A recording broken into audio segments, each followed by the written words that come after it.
মানুষের প্রাণ নিয়ে খেলা হচ্ছে এখানে। ছোট ছোট রাস্তার মধ্যে ছোট প্লটে বড় বড় বাড়ি দাঁড়িয়ে আছে, absolutely illegal construction. Debraj Chakraborty, Trinamool Congress যুব প্রেসিডেন্ট দমদম, মানে বিধায়িকার হাজবেন্ড, যে সিন্ডিকেটে আছে, সিন্ডিকেট গুলো চলছে তার তত্ত্বাবধানে, যে চাকরি বিক্রিতে আছে, যে আমাদের কর্মী খুনে আছে। আমি বলছি না, কলকাতা হাইকোর্টের রিপোর্ট, 14 লক্ষ টাকা যদি মানুষ একটা রোজগার করে বছরে, তাও তার ওই লাইফস্টাইল সম্ভব নয়। তার যেরকম লাইফস্টাইলকে লিড করা সম্ভব নয়। কদিন আগে তার একটা ছেলে আমায় কনফার্ম করেছে, চাকরির দুর্নীতিতে দেবরাজ চক্রবর্তীর নাম আছে, তার বাড়িতে রেড হয়েছিল, আপনারা জানেন। এই কাগজ আপনাদের কাছে আমি দেবো আজকে, একটা রিপোর্টের কিছুটা অংশ।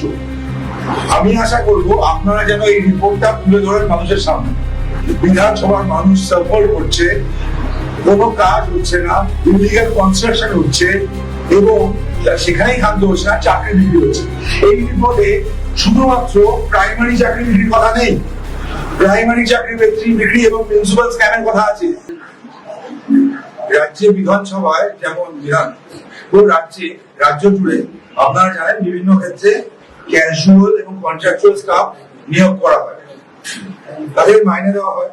তো এখানেও বিধাননগর মিউনিসিপাল কর্পোরেশন এবং সাউথ দমদম মিউনিসিপাল কর্পোরেশনের কন্ট্রাকচুয়াল স্টাফ আছেন, বেশ কিছু ক্যাজুয়াল ওয়ার্কার্স আছেন, তাদের মাইনে, কারোর মাইনে 5,000, কারোর মাইনে 11,000। কিন্তু ওয়েস্ট বেঙ্গল ফিনান্স ডিপার্টমেন্টের নোটিফিকেশন আছে, নোটিফিকেশন অনুযায়ী তাদের মাইনে কত হওয়ার কথা সেটা বলে দিয়েছে। কি বলা আছে?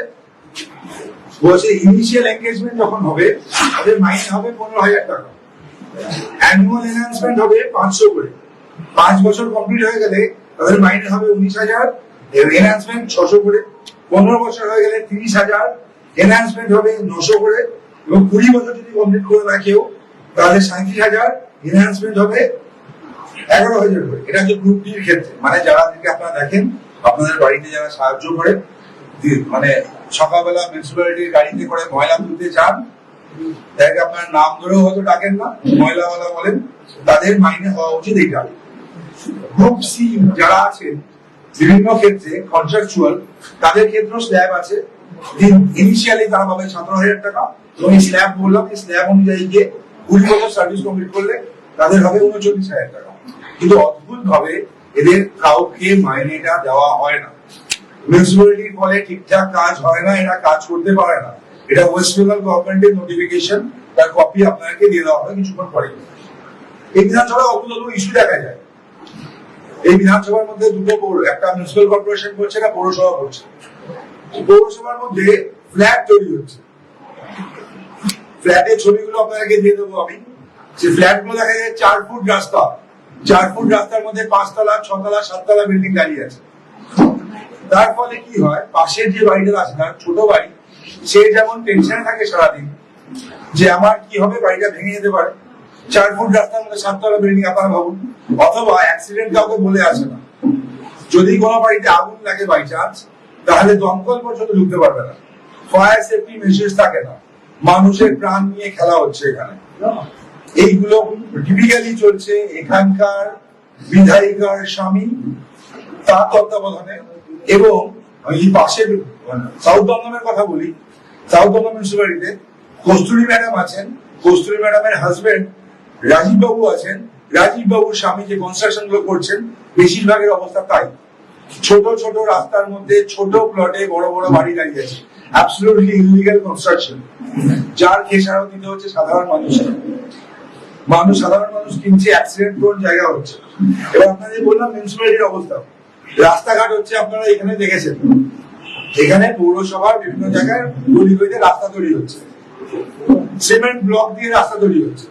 সিমেন্ট ব্লক দিয়ে রাস্তা তৈরি হওয়ার একটা প্রবলেম হচ্ছে, প্রত্যেক ক্ষেত্রে বাড়ি গুলো 1 ফুট 1.5 ফুট নেমে যাচ্ছে। 1 ফুট 1.5 ফুট নেমে যাওয়ার ফলে বাড়ির ভিতর জল ঢুকে যাচ্ছে। নিয়ম ছিল রাস্তাটা এক্সক্যাভেট করে ব্লক বসানো। টাকা চুরি করার জন্য এরা যেটা করেছে, এক্সক্যাভেট না করেই ওপরে ব্লক বসিয়ে দিয়েছে, ফলে বাড়ি নিচু হয়ে গেছে। ইনফ্যাক্ট অনেকের গ্যারেজ আছে, সেই গ্যারেজ গুলো পর্যন্ত ব্যবহারের অযোগ্য হয়ে গেছে। বাড়িতে সারা বছর জল থাকছে, এরকম বাড়িও আছে। এলাকায় বেশ কিছু পুকুর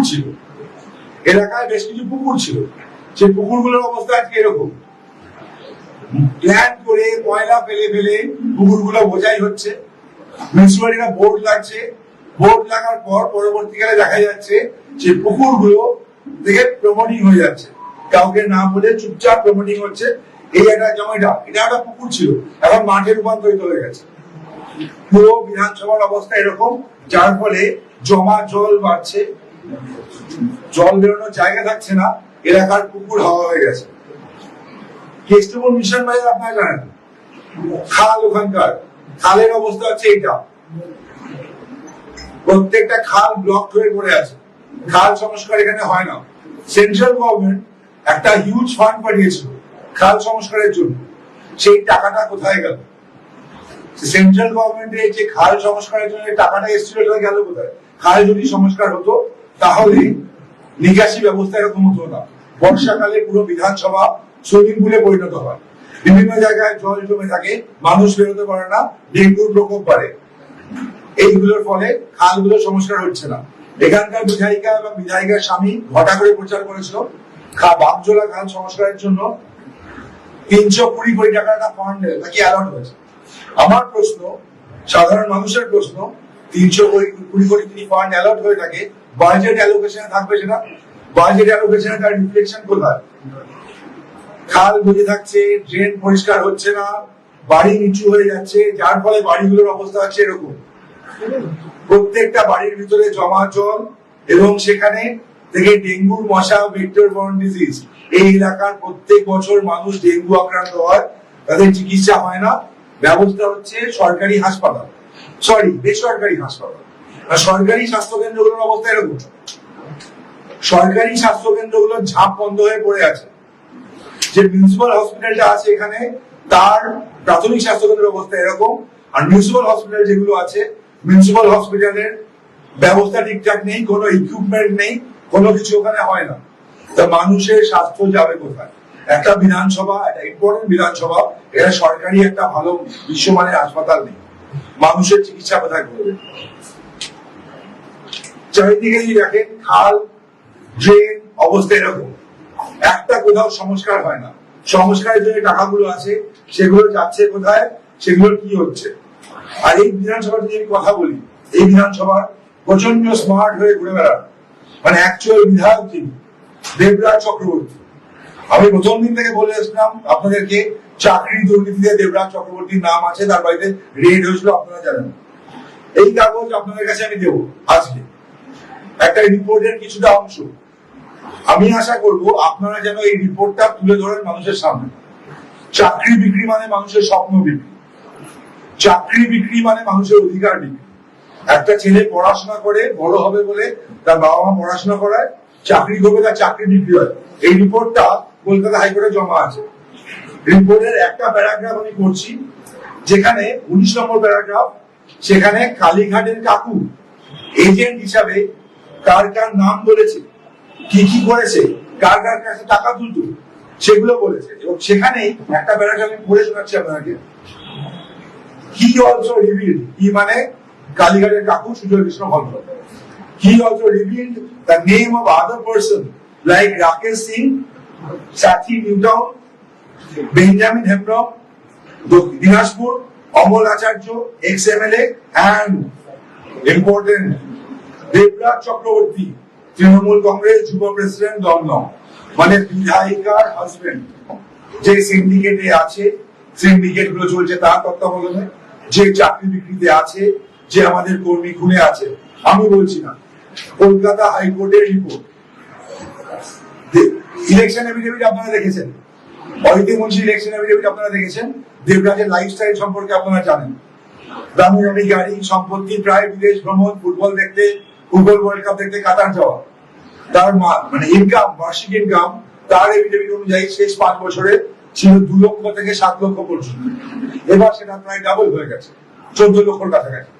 14 লক্ষ টাকা যদি মানুষ একটা রোজগার করে বছরে, তাও তার ওই লাইফস্টাইল সম্ভব নয়, তার যেরকম লাইফস্টাইল লিড করা সম্ভব নয়। কয়েকদিন আগে তার একটা ছেলে আমায় কনফার্ট করেছে, কনফার্ট করে বলেছে দাদার নামে বলবেন না, দাদা অনেক কাজ করেন। আমি কি কাজ করেন? দাদা লোকজনকে টাকা দেয় চিকিৎসার জন্য, কাউকে 18 লাখ দেয়, কাউকে 20 লাখ দেয়, প্রশ্ন হচ্ছে যে 18 লাখ 20 লাখ কোথেকে দেয়? যার বার্ষিক ইনকাম 14 লাখ টাকা আজকের দিনে দাঁড়িয়ে, আগে 2 থেকে 7 লক্ষ টাকা ছিল, সে 20 লক্ষ টাকা কাউকে দেয় কি করে? মানে সাদা টাকা নয়, মানে চুরির টাকা। এই চুরির টাকায় মানুষের অধিকার লুট করা হচ্ছে, বিধানসভার মানুষ সাফার করছে, কোনো কাজ হচ্ছে না, ইলিগাল কনস্ট্রাকশন হচ্ছে, এবং সেখানেই ক্ষান্ত হচ্ছে না, চাকরি বিক্রি হচ্ছে।